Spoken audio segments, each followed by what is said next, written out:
Hi, I'm Jamie. This is Dead Dodge Garage, and this is Stone Soup. If you somehow missed the memo on Project Stone Soup, it's this 1962 Dodge Lancer that was donated by Scott at Heavens Mopars to Vic with the YouTube channel Functional Histories. Over at Functional Histories, they build teeny tiny little Hot Wheels replicas of other channels' cars. With his YouTube channel, Vic is part of the extended universe of the No Name Nationals crew, a bunch of YouTubers with at least 500 subscribers that get together yearly in Sykeston, Missouri to have a drag race. Vic's genius idea was to get some other YouTubers to help him build a car to take there this year. And here it is. In my first video, I got this 225 Slant 6 to run. Nice. But it doesn't run very well. Kind of needs some things. You know, hood hinges might be nice. Anyway. Amazingly enough, I got this car to fire up and run. It would kind of sort of sit there at a high idle, but what it would not do is move under its own power more than like a couple feet before stalling. I think we have a main fuel circuit problem in this Holly 1920. If you somehow haven't heard my thoughts on Holly 1920s, let's just say I'm not a fan. Our other issue is this radiator. It's like destroyed, full of holes, and also full of rat's nest, which I tried to clean last time for some reason. You can see how well that worked out. I don't actually know what's holding this radiator in here. Fear, mostly, I think. At least a couple eagle-eyed viewers noticed our horrible fan spacing problem here. The issue there is it's supposed to have a flat 4-blade fan and no spacer. I might actually have one of those somewhere. I have a lot of projects. So many projects. Like, so many. And I kind of need to be done with this thing. My thinking is it needs to run and move under its own power before I can let it leave here. That way, everybody down the line that gets it will have an easier time dealing with it, getting it on and off trailers and that sort of thing. So let's see if we can make that happen. So, the carburetor. I have two options, and unfortunately, neither of them is very good. Option one is rebuild this 1920. As you can see here, it has the rod-style throttle hookup, and that's kind of required for these early cars. Here's option two. A later Holly 1948. As you can see, it's in very nice condition. I have no problem donating this to the cause at all. The issue is, because it's later, from like the mid-70s, it does not have the rod-type throttle hookup. So, if I donate that, I'm also going to have to donate some kind of cable throttle setup so it works. I do have one. Where's the cable? It's got a broken bolt. That's special. Anyway, I was planning to put this in the garbage can CUDA. I could give it away, I guess. Of course, to do that, I'd have to drill some extra holes in the firewall and get it mounted on there. What are they doing to that poor child? And actually, that would solve this whole other thing. There's no floor for this throttle pedal to attach to, so it kind of doesn't work anyway. I never mentioned this in the last video, but when I did kind of sort of get it to move, I was doing that by reaching up under the dash with my hand and twisting the throttle. Not a great way to drive down the road. This is absolutely disgusting. And I am so glad it's not my problem. Sorry, guys. I mentioned this in the first video. There's a set of hood hinges back here, and it looks like they were broken off of the hood. But I don't think it was this hood. The hood on the car isn't damaged that way, so... yeah, somebody down the line is going to need to cut these bolts off and attach these to the car. Tell you what, if you're one of the YouTubers that ends up with this thing after I've worked on it, toward the end of this video, I'll try and include a list of all the things I know that need to be done. That might be helpful. All right, here's my genius plan. I'm going to pull the 1920 and open it up. And if I think it's savable, we'll probably do that. And if it's not, I'm going to smash it with a hammer, and we'll swap to that nice-looking 1948. Working on Slant 6s is something you see me do a lot on the channel. They don't usually need much, you know, points that work and a carburetor that's not full of goo, 6 spark plug wires, little things like that. They're just so easy. And look at all this room. The carburetor is held on with 2 9/16 hex head bolts. Comes right off. Choke needs to be unhooked. Yeah, little metal clippy thing. There's a vacuum advance hose here, which is kind of rusted solid. That's great. Yeah, there you go. There might be a PCV line, depending on your year, you know. Fuel hose. No big deal in this case because I can't ever be bothered to clamp these. Nice. This is still hooked to that electric pump. I'm probably going to have to donate this to the cause. And I will tidy up the wiring a little bit so it's slightly less of a fire hazard. But again, I want future YouTubers to be able to move this thing, and a working fuel system's kind of going to be important for that. I'm pretty sure this mechanical fuel pump is bad, so instead of changing it myself, I'll just leave this here. You're welcome. I gotta get the throttle rod out, which is a huge pain.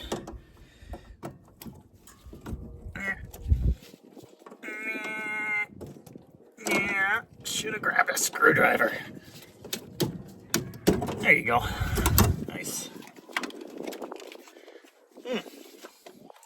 Did I loosen this, or was it loose the whole time? You'll have that.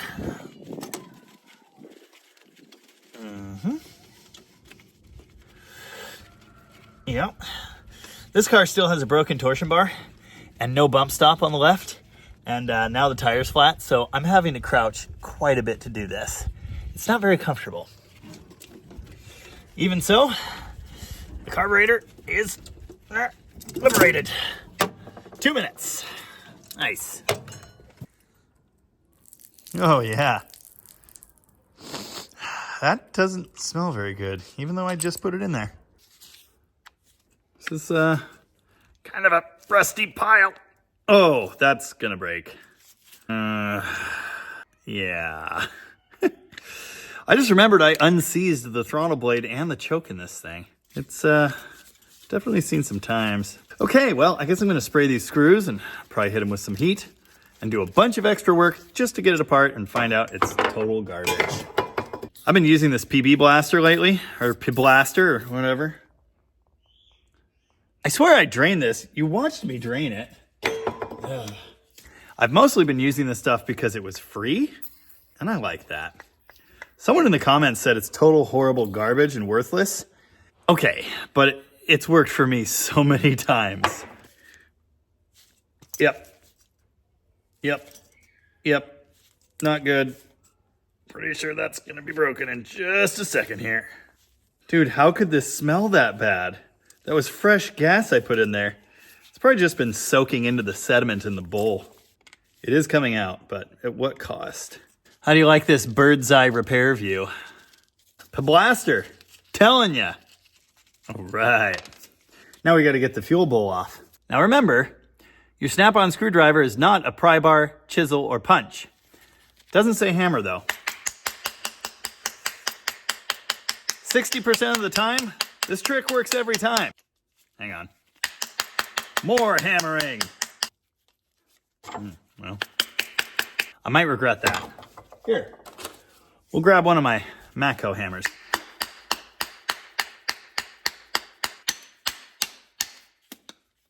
Yes.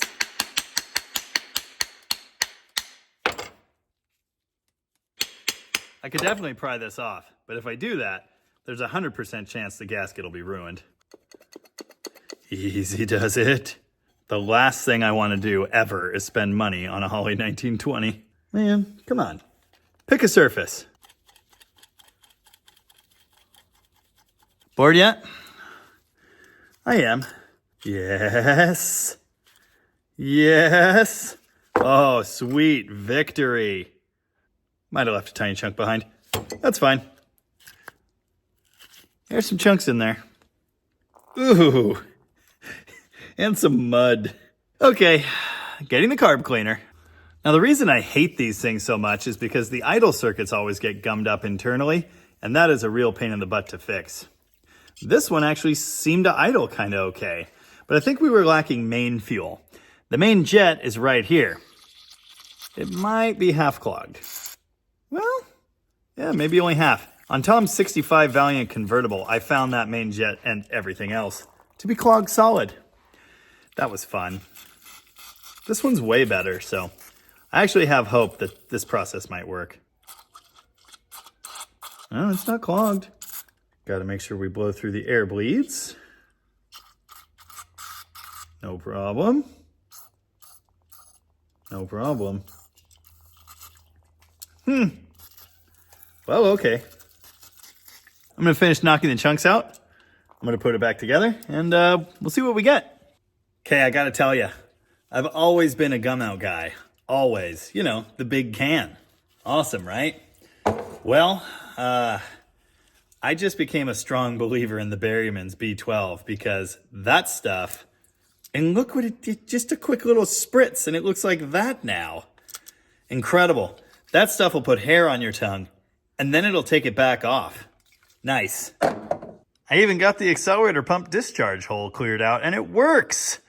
Man, this is gonna be something. I don't know, let's find out. Okay, I stand corrected. The accelerator pump's just a little trickle still. Didn't get it cleared out enough. Anyway. The thing sure sounds good when it's cranking now. That's nice.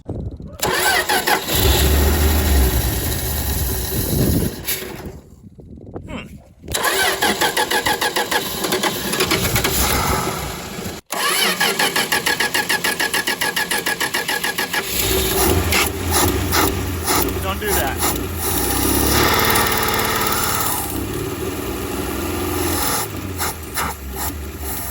Wow. Exactly the same. Yeah, so in the first video, a few people noticed, as I did, that the throttle shaft leaks on this thing. It's pretty bad. Okay, I have another thought. For one thing, when it did fire up, the amount of exhaust coming out of here is impressive. And it's very sooty and nasty. And that reminded me of something I was thinking in the first video. What if this heat riser stove is stuck shut, effectively blocking the exhaust from getting out? It's supposed to be able to flap open when there's exhaust pressure, and it's supposed to open itself when it warms up enough, but what if it's not moving?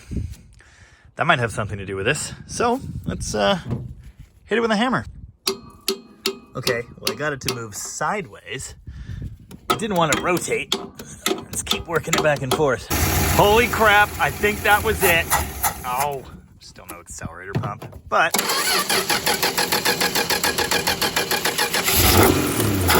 listen to it now.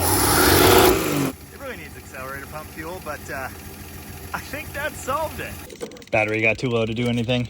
And you probably heard it struggling slightly when it was firing up there, so I backed off the timing a bit. And now it starts like that. Nice. Oh yeah.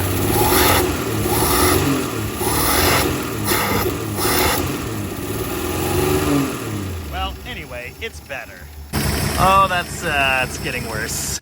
Went ahead and snugged up the bowl screws just in case the gas was coming from there. Rise!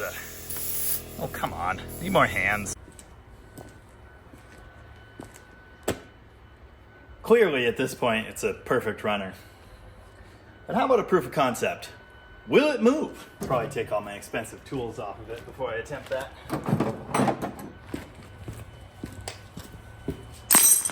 Fuel, maybe.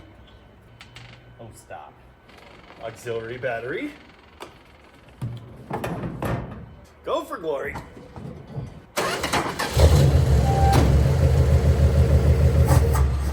Ah, that's not glory.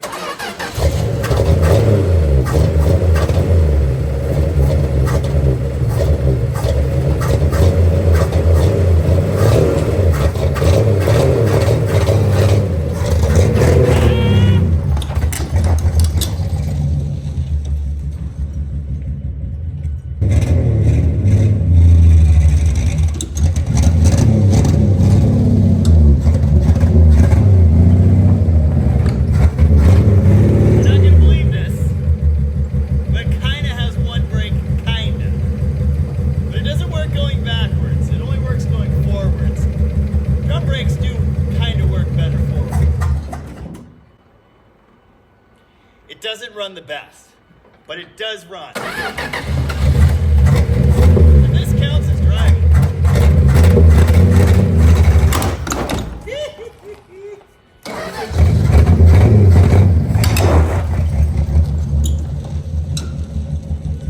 Dude. Yeah, Carb still sucks. Gotta try and get that accelerator pump doing something and it'll be much better. But there you go. Stone Soup's first official drive. I don't know if it's official. It never made it to a road, but yeah, brakes. it really wants to catch on fire, doesn't it? So I guess the accelerator pump kind of does work, but all the fuel ends up out here somehow. I don't get it, but it's really bad. Like, really bad. Look at that. It's impressive in a way. Oh, it's not coming from the throttle shaft. It's coming from right there. Why is there a hole there? Now don't panic, but obviously I did all of that tiny bit of driving with no cooling system. And that's fine. I mean, it's the Slant 6, come on. But if we want to do any more than that, we really need a working radiator. So that's going to be the next mission. You know, I love manual transmissions, but not for the reason you think. No cooling lines. Oh, God. Ah! It got on me. Stay there. That is horrible. It's just so horrible. When you pull the lower radiator hose, and instead of water, like horrible corrosion sand comes out. Oh, that's cool. Coolant flush. What a good idea. I've only just realized that the little front end incident kind of, jammed everything into the radiator, and it's like entombed in there. There aren't any bolts. It's just wedged. We'll see if it comes out, I guess. Can't make it any worse than it already is.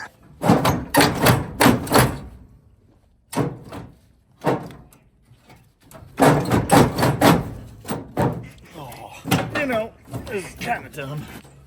Would you just...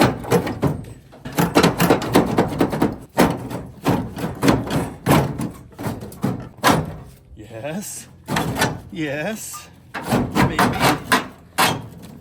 Sorry, Vic.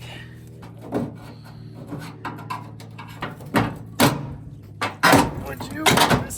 Oh no, not the fan.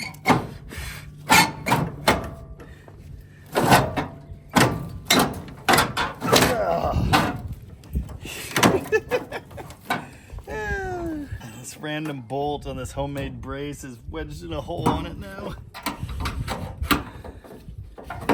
Oh, there we go. Nice. Oh, yeah. Like it never happened.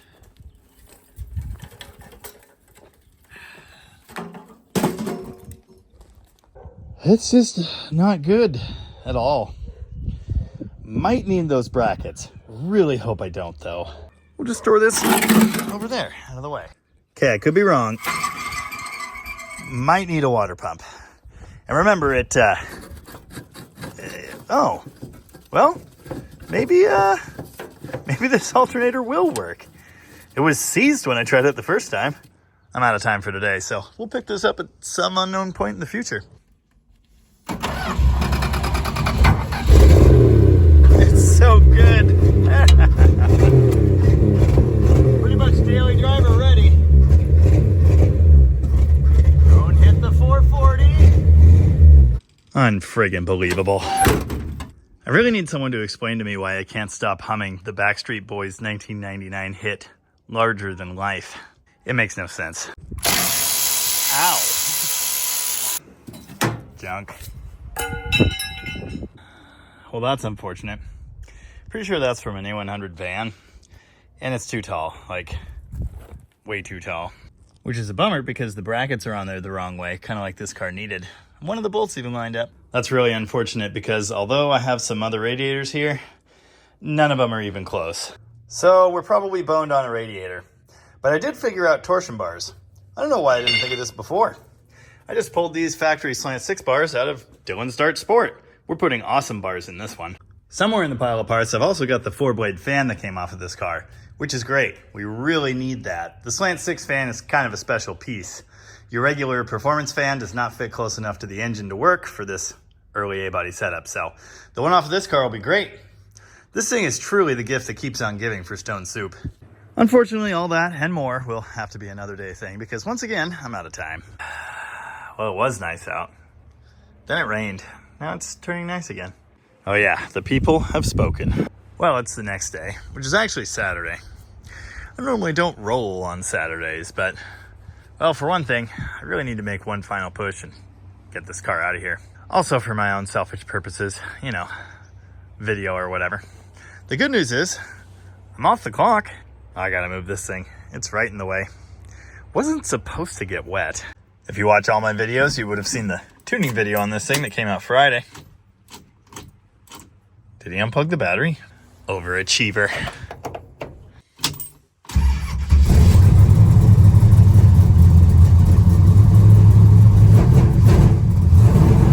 Oh look, it's got a glove box now. No ashtray, but it does have a fun switch.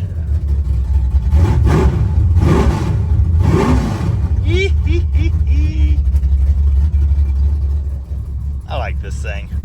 Notice it's idling immediately. Didn't even stall going into gear.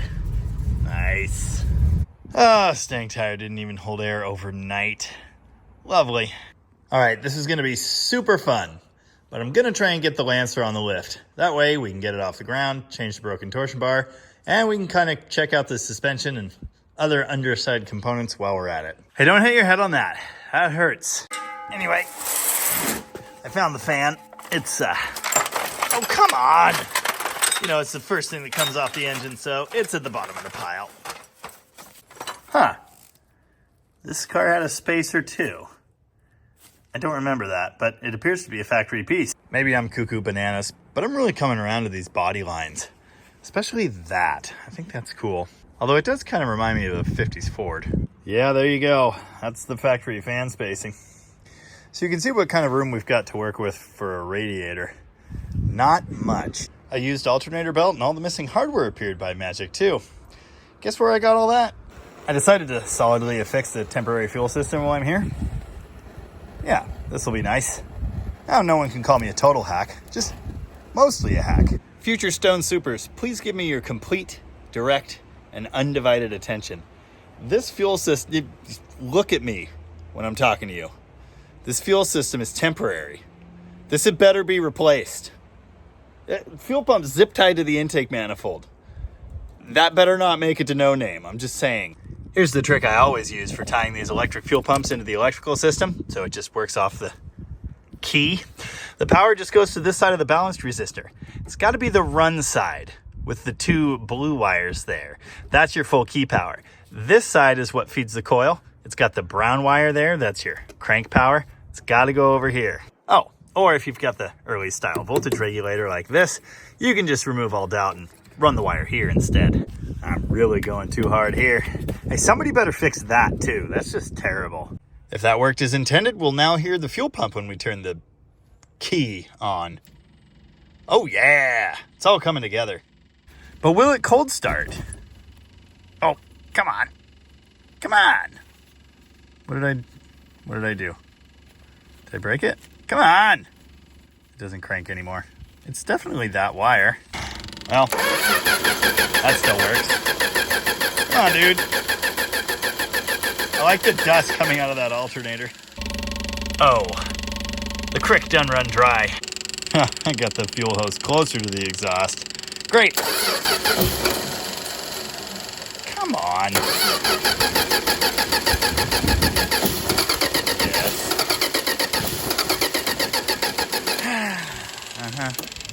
Ongoing issue.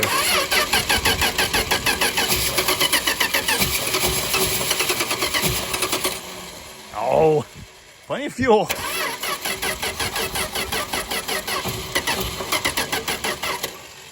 Remind me to charge that crappy battery.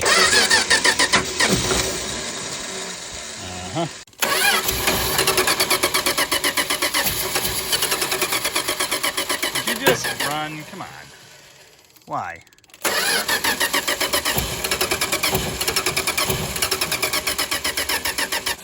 So confused right now.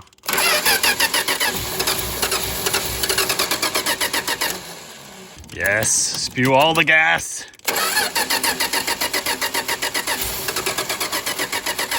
Dude, this thing ran mint yesterday. You heard it. I drove it. What happened? What did I do? Oh no. Oh. That one's okay. That one's okay. That one is not okay. Just from the way this thing sounds, I did have a hunch this was ignition related. Well, okay, that's not great. Neither is that. Number 3 plug wasn't all the way tight. That does explain the leakage and might help to explain the totally disintegrated wire. Maybe. Oh, you know, that could be a problem. Number 1 here wasn't all the way tight either. It's also gross, although as you can see, all of them are. Number 3 is the only one that's super impressive so far. It just doesn't have an electrode. So that's what happened to this wire. Because there was no path to ground for the spark going through the electrode, it chose to jump out wherever it could. And that was through the spark plug boot. Number 5 plug was tight, but for some reason, of all the drool tubes, that one drools the worst. I dropped number 6. Nice. Anyway, we know that one was firing. I could see the puffs coming out of the blown exhaust manifold gasket. And number 4 was obviously firing too. So that's cool. 3 not so much. And then these 3 are kind of wet. Those plugs aren't soaked. They are wet, but they're not soaked. So, I don't know. Now it just so happens I've got a set of lightly used Champion plugs for a Slant 6 in stock. So we'll clean these up and jam them in the Lancer. First though, we're gonna cut off these washers. Now I talked about that in the Slant 6 teardown video. That engine had spark plug tubes, or drool tubes, whatever you want to call them. And the plugs, as you can see, still have the washers installed. That is not correct. You're supposed to have the tube or the washer, but not both. If you have both, they kind of like chew into each other. One or the other is supposed to seal against the cylinder head. They're not supposed to seal against each other.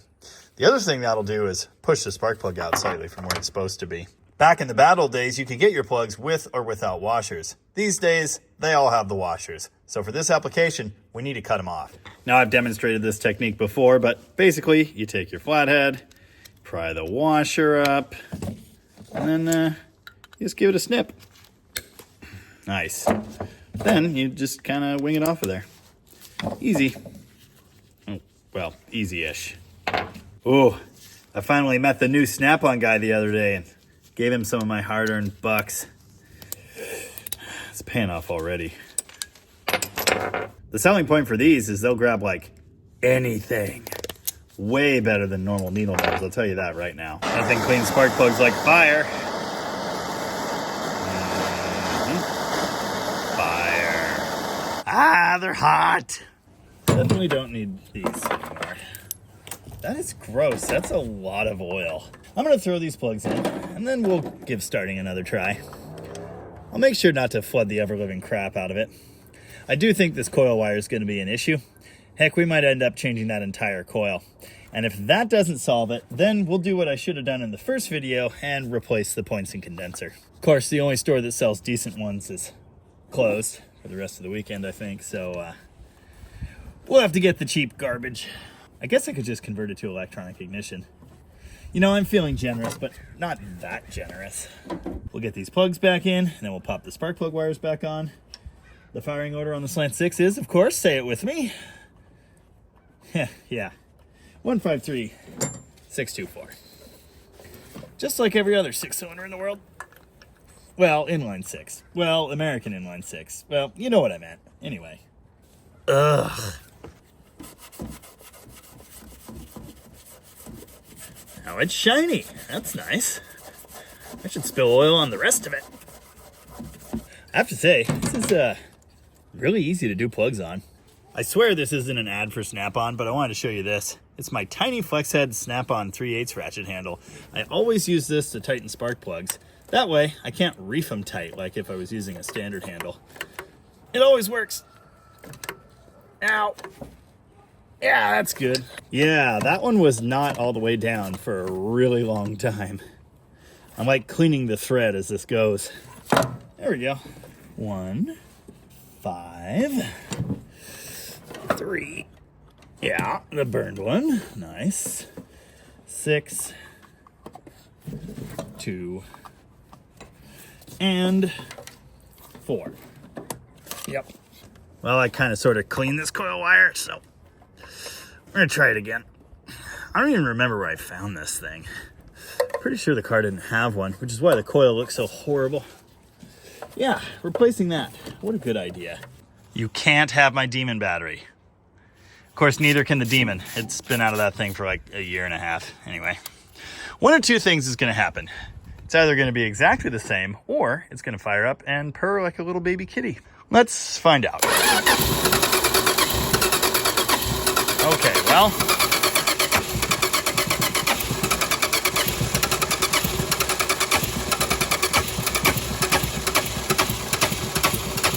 Wow. Yeah, so I guess it's exactly the same then. I seriously thought the rest of this video was just installing a torsion bar. It's really weird. It's like acting like it's flooded, kind of, but then also not. And acting like the timing is super retarded, but then kind of like it isn't. Time to get into the points. Nope, don't like that. So many commenters have asked recently if it ever stops raining. It's absolutely ridiculous. The answer is, yeah, occasionally. Look, it was dry for like a couple days. Most of a couple days. Anyway, I gotta try and beat this rain. I bought a belt, seemed like a good idea. We'll put that in there for a spare. The world's cheapest points and condenser, nice. And if it comes to it, the world's cheapest ignition coil. I know, I was slightly delusional, thinking this would fly. Okay, but you know, you heard it run. I was as shocked as you probably are that our local boys have these points in stock. I'm happy about it. Even if they do suck and are total garbage, and we'll be lucky if they work at all. Well, got rained on briefly, and now it's getting dark. Great. I've mentioned before how fun it is to work on the Slant 6 ignition. Of course, a commenter on the last video on this car said, yeah, that's why you take the distributor out and do it on the bench. And he's not wrong, but I don't wanna. The worst part of that whole deal is this screw that holds the points down. But I got the little bastard. Hey, make sure you put the rotor in before you reinstall the cap. Hey, I've kind of learned on this one. It's always a good idea to check your advance mechanism too.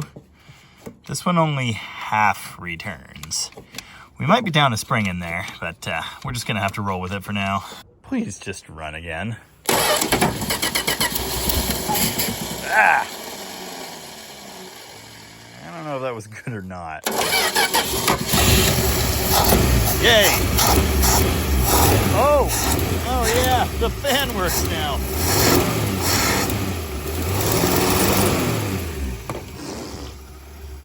All right, after a very long day's work, we're finally back where we were yesterday, but with 6 working cylinders. Also, it stalls sometimes.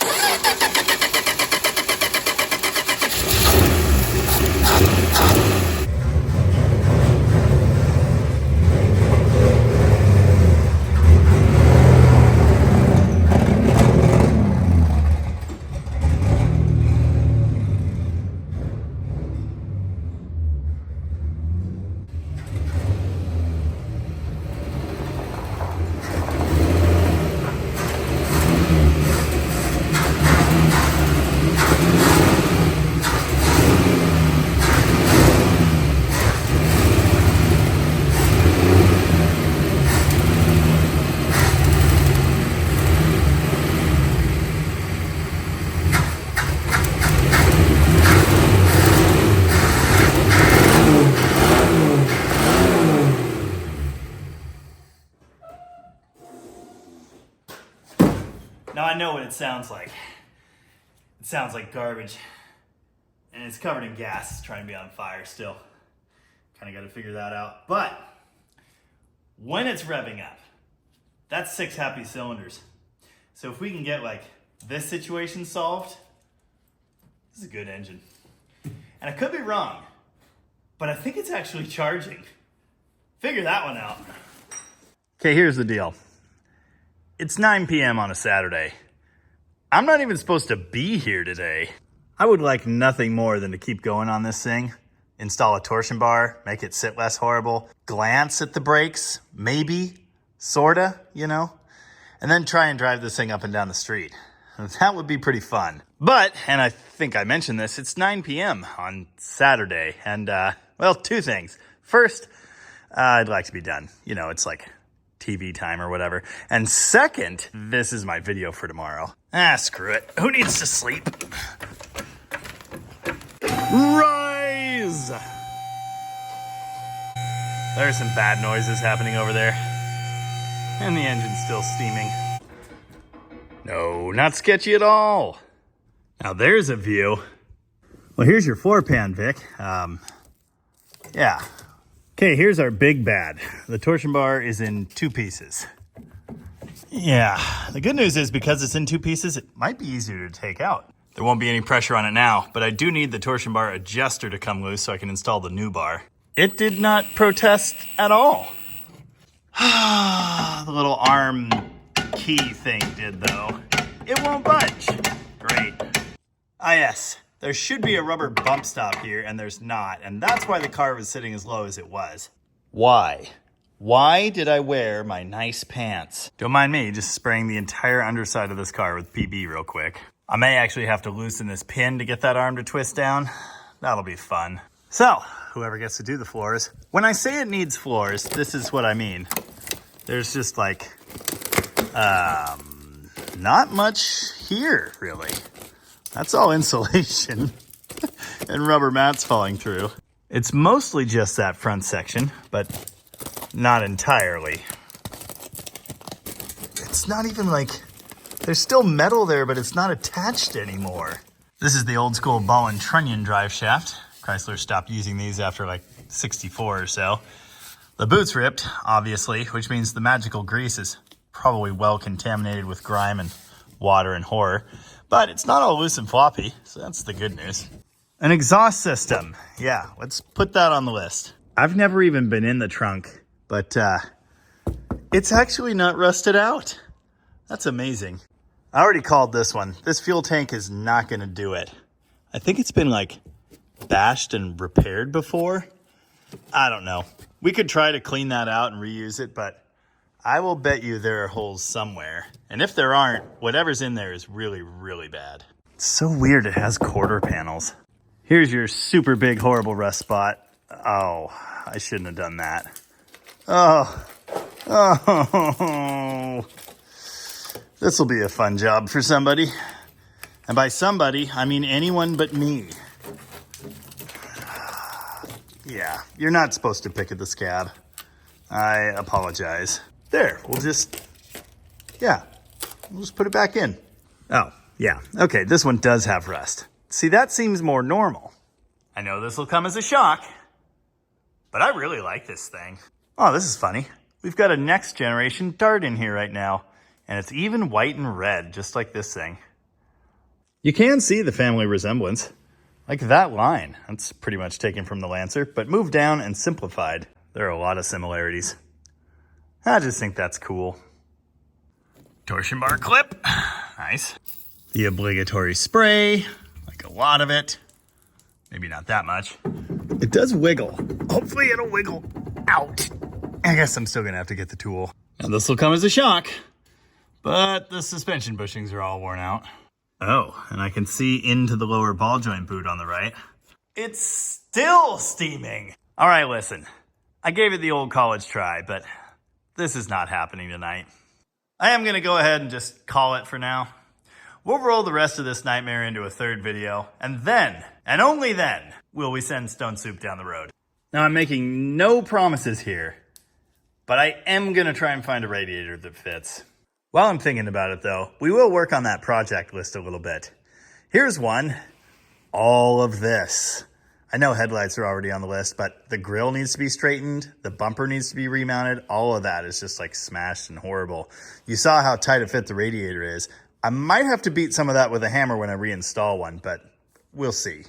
There is no driver door glass. I know that's on the list too, but did you know this is flat glass? That means you probably could make this out of like an acrylic sheet or something. That'll be a fun project if we can't source glass. Headlight switch is seized solid. Floor dimmer switch is probably bad if I were to hazard a guess. I bet none of these gauges do anything. We need an ignition switch. I'm gonna let somebody else do that. Someday Vic might want a heater. There are no heater controls. No idea what that's about. I'm not even gonna mention a radio. The roof needs to be kicked out at a minimum. Unfortunately, there is a headliner in the way. And that headliner is bad, but it's all here and it would be kind of cool to just like tape it up in the back. I don't know. I'll let somebody else rip that Band-Aid off. The seats are the worst thing ever. You saw how much rat crap is in there. That's super bad. Someone at some point is probably going to have to get into the trunk. It's got a lock. I don't know, maybe that could be like broken or, well, I wouldn't drill it out, but maybe a flathead screwdriver and a hammer. This taillight is smashed, but the chunk is actually in the car, so that could be glued back in. Or if we can source a replacement light, excellent. And then at some point, we'll kind of need these lights to work. I know I've mentioned gas tank, that's kind of important. So's the exhaust system. This thing needs a pressure wash. I think that would clean up the look quite a bit. And then maybe a buff job and some of that patina stuff. Originally, Vic wanted to paint this car, but I think I've talked him into the patina. This thing is just beautiful. I'd leave it, but that's me. This patch is really important. It's important because it kind of ties the rocker panel to the quarter panel. That's like important structure to the car. So that's got to be replaced, and nicely. It wouldn't be a hard panel to make out of flat steel. But yeah, that needs to be done. That patch, I'd call that one optional. Needs wiper blades. And you know, like a working motor might be good. I have no idea. I think the switch is seized solid. I bet the motor is too. As of now, this situation is not good. I'm gonna try and make it better. We'll see how that goes in episode 3. Oil change.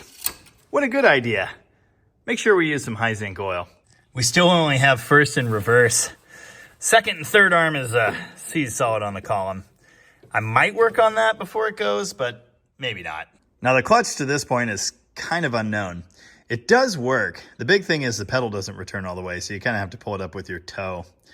Whether it slips or not trying to go down the road, I have no idea. I don't know if we just need to put a huge bungee cord to the dash or lubricate all the linkage or just go ahead and replace the clutch, but something to look at anyway. Now this one's obvious. Brakes. It really needs everything. I guarantee it. The crazy part is that brake kind of works. At least we've got that going for us. I may at least glance at the brakes before I send it away, as I mentioned earlier, but maybe not. An important part of going through the brakes, brake hoses. And that's because every single piece of rubber on this car is going to look like this fuel hose does, or worse. This thing sat for a long time. I did hook up this new coil, so that's nice. But I absolutely hate removing the coils from these slant 6 brackets. You kind of have to take the whole bracket off. So I'm leaving that for somebody else. Good luck. I think this alternator charges, which is amazing. It blew out a cloud of dust when it was first turning. I think it's making some fun noises. We might want to just like replace it. The water pump makes bad noises too. They might go away magically, but probably not. I know I mentioned the battery tray. I don't know if they have reproductions for these or not. Someone could make one. That'd be cool. Most of the wiring is surprisingly decent, but it might be a nice idea to like go through and look for breaks, splits, possible shorts and fires, things of that nature. I'm sure there are like 100 other things I'm forgetting, but that's the important stuff. So I don't know, take notes. Until next time, thank you very much for watching. And remember, sometimes you eat the bar, and sometimes, well, the bar eats you. That was not a good Sam Elliott. Like, not even a little bit.